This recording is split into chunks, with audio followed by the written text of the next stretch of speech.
Sering kepikiran nggak sih, kenapa ya kayaknya semua investasi kamu, saham, reksadana, semuanya kok naik turunnya barengan gitu?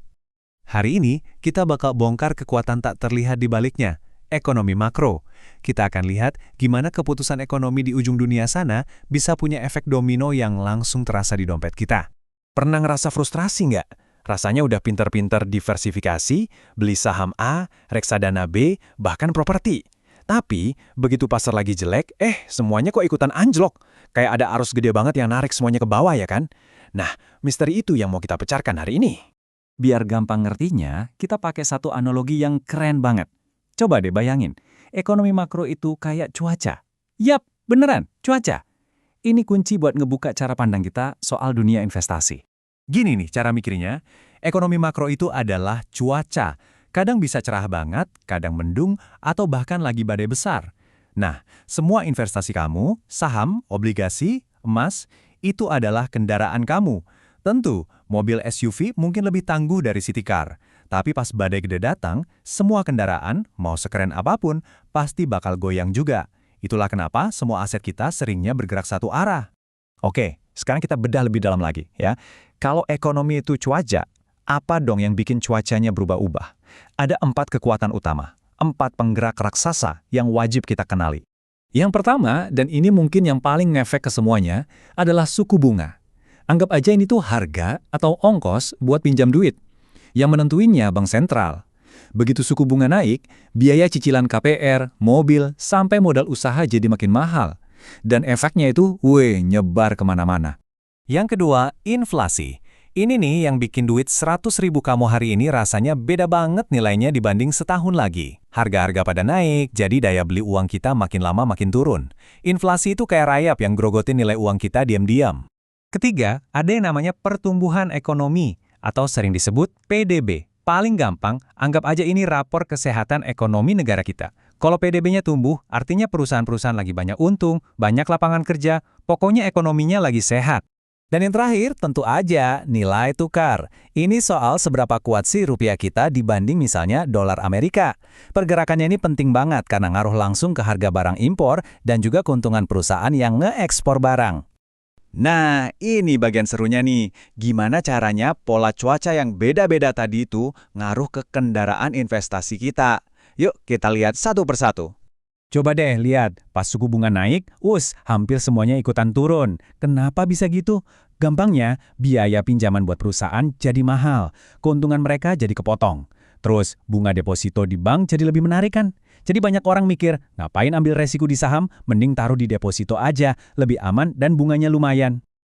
Nah, kalau inflasi ceritanya beda lagi. Emas itu sering banget dijadiin tameng buat ngelawan inflasi, makanya harganya cenderung naik pas inflasi tinggi. Di sisi lain, yang jadi korban paling parah dari inflasi, ya uang tunai kita. Nilainya terus-terusan kegerus. Terus, gimana kalau rupiah melemah? Ini tuh bisa jadi kabar baik buat perusahaan yang jualan barang ke luar negeri, kayak perusahaan kelapa sawit atau batu bara. Soalnya pendapatan mereka dalam dolar pas ditukar ke rupiah jadi makin banyak. Tapi sebaliknya, ini kabar buruk buat perusahaan yang bahan bakunya harus impor, biaya mereka jadi bengkak. Oke, biar nggak pusing, semua tadi udah kita rangkum dalam satu tabel. Anggap aja ini cheat-sheet buat kalian. Kita ambil satu contoh ya, lihat deh baris PDB. Kalau PDB naik, artinya ekonomi lagi bagus. Nah, saham sama properti biasanya ikutan naik. Tapi, kalau lagi ada ketidakpastian global, investor biasanya lari ke tempat aman. Makanya obligasi pemerintah sama emas yang harganya jadi naik. Tabel ini bisa jadi panduan cepat buat lihat hubungan antara cuaca dan kendaraan investasi. Sekarang kita masuk ke inti permainannya nih. Investor yang jago itu nggak ngelihat kejadian-kejadian tadi secara terpisah. Mereka ngelihatnya sebagai satu rangkaian, sebuah reaksi berantai yang saling nyambung. Mereka ngelihat efek domino. Kutipan ini benar-benar jadi kuncinya. Jadi, ini bukan soal satu kejadian doang, tapi gimana satu domino yang jatuh bisa ngejatuhin domino berikutnya, dan berikutnya lagi, sampai akhirnya kena ke portofolio kita.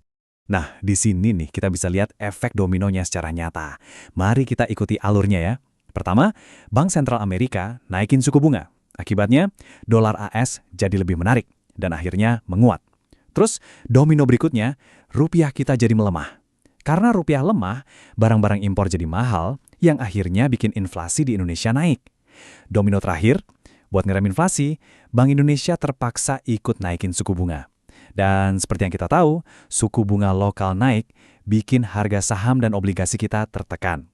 Kelihatan kan, satu keputusan di Amerika bisa berantakan sampai ke portofolio kita di sini. Terus ngapain kita repot-repot belajar ginian? Apa gunanya semua informasi ini? Tujuannya bukan buat jadi dukun atau peramal yang bisa nebak masa depan dengan pas. Bukan itu. Tujuannya adalah supaya kita bisa bersiap-siap dengan lebih cerdas. Ini persis kayak kita lihat ramalan cuaca. Kalau dibilang bakal musim hujan, ya kita siapin payung. Sama halnya di investasi. Kita bisa siap-siap dan menyesuaikan portofolio kita buat ngadepin musim ekonomi yang kira-kira bakal datang. Ini soal strategi, bukan soal nebak-nebak untung-untungan. Jadi intinya gini, kita harus pinter-pinter milih kendaraan yang pas sama ramalan cuaca ekonominya. Kalau kamu ngelihat tanda-tanda ekonomi bakal melambat atau bahkan resesi, mungkin ini waktunya buat nambahin porsi aset yang aman. Sebaliknya, kalau ekonomi kelihatannya mau pulih, suku bunga rendah, nah ini bisa jadi kesempatan buat lebih agresif di aset yang lebih berisiko. Nah, sebagai penutup, saya mau lempar satu pertanyaan buat kalian.